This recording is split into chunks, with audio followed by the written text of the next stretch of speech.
Okay, here we go. Project number 1. We're going to make journals out of recycled envelopes. Sound impossible? No, it's not. Very simple materials here. We have leftover envelopes that we've collected. Everything is good. You can have junk mail, bills. It doesn't matter if it has a window. Old Christmas card, envelopes, anything that qualifies as an envelope is fair game. You'll need a pair of scissors that can cut paper. You'll want to have a glue stick. If you don't happen to have a glue stick, you can use white glue and your fingers or a paintbrush. A single hole punch. If you do not own a single hole punch, if you have a 3-hole punch, like one of these babies, you can use that too, and I'll show you how. Now you may ask, why do I have gloves on? 2 reasons. One, my hands are super chapped from way too much sanitizer and washing, and they look awful. And 2, I thought in case there's some of you out there who are wearing gloves for protection, if you have cuts or just want to be safe, you can see that it's possible to do it with gloves. We'll do this in stages. I'll pause between each step, and here we go.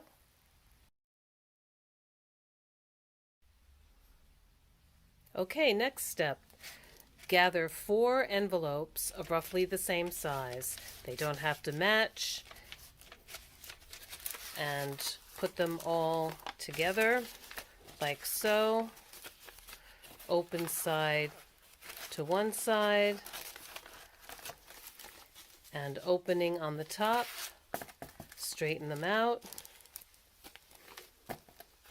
They do not have to match exactly. These are approximately the same size. And eyeball the middle and cut right down the middle.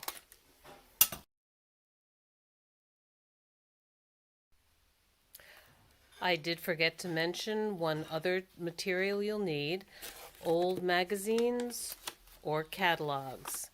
It doesn't matter which company or what's in them.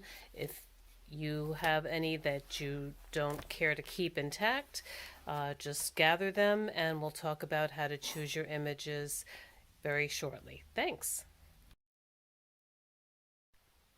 Okay, so now from those 4 envelopes, you have 8 pieces. You don't have to worry about order yet, but let's gather them together. What we want is to have the middle where we cut be the top. Okay, so what I mean is where we cut the envelopes in half, put them together so that middle cut section is on top. When these are assembled, that will be the top of your journal page. Okay, and it doesn't matter now which way they're facing. If you like the back of one better than the front, you can flip it around. Maybe you want a really blank slate and you decide you want all plain where possible. It's really up to you. Eventually, when we're done, we're going to have the option of decorating both sides of each page. That will give more to this journal.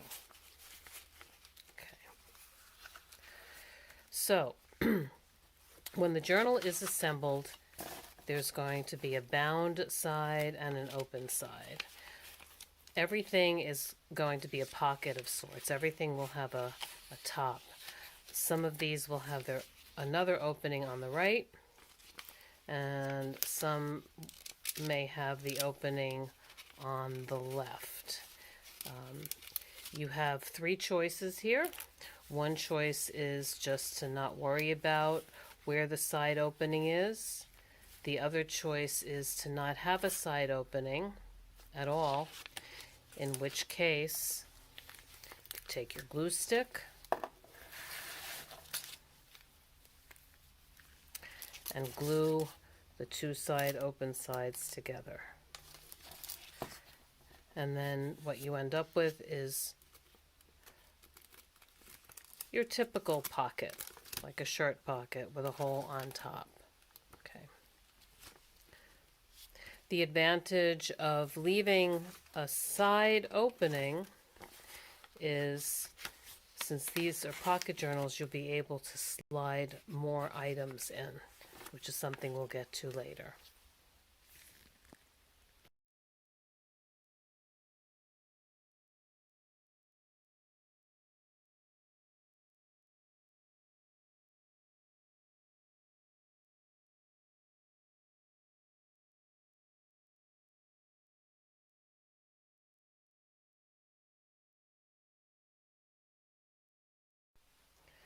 So hopefully you've taken a little time to identify and cut out some images and words that appeal to you. There's no hard and fast rule here. There's no right or wrong. You can do it quickly. You can take all day. You can come back and do it in different times when it's convenient for you. But ultimately what you want to do is come up with enough images that you'll be able to decorate your journal pages. Once you have what you think is enough, and side note, you can always go back and add more. You're going to take your cut pages and you're going to lay them out. For now, the order doesn't matter. Just remember, when you put them down, you're going to put the cut side up like a pocket. Double checking myself here.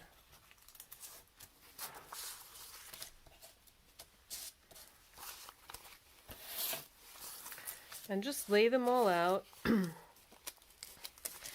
And then you're going to start taking your various images and kind of putting them on the surface of the envelopes and deciding how you want them. You may have an image that you really like that's too large, and you'll see that you want to trim it off to fit.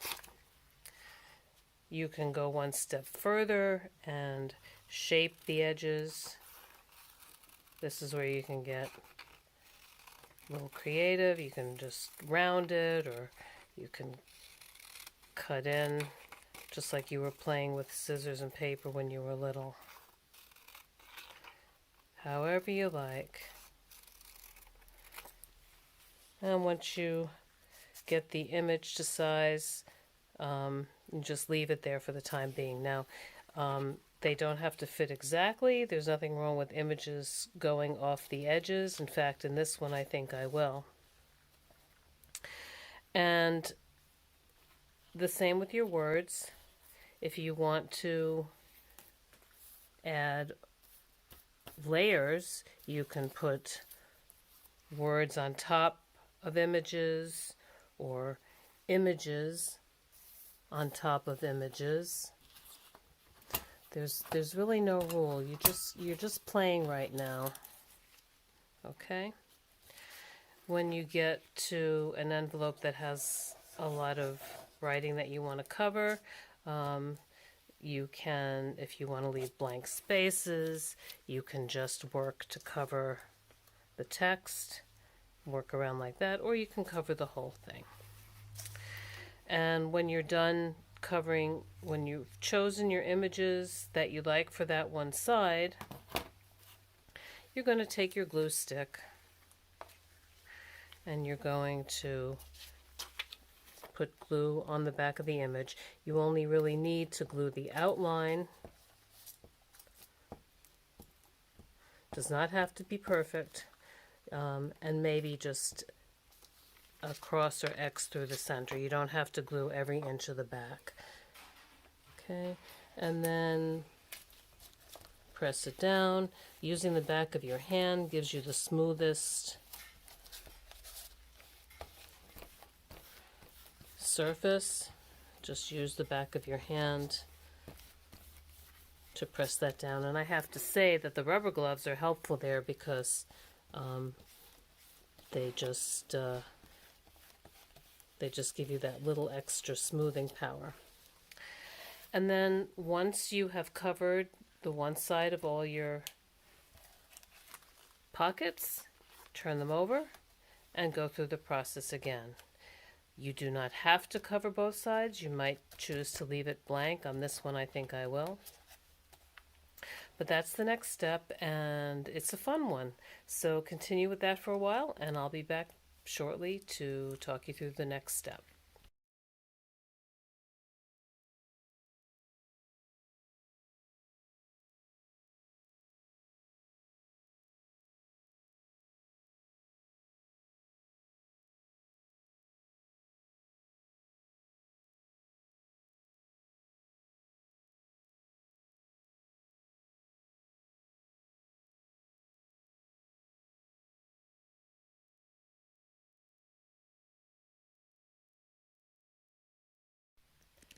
And here's my finished product.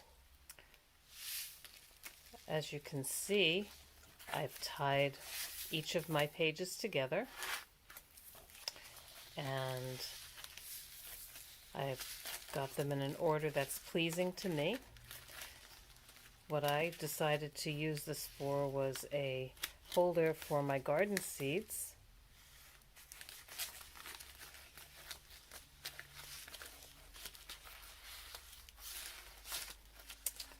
And also a sweet photograph of my kitty cat. So I hope this gives you some inspiration. I look forward to seeing your examples of what you make. Feel free to email them at the address provided at the end of this video, and I will post them online. Thanks a lot for joining me.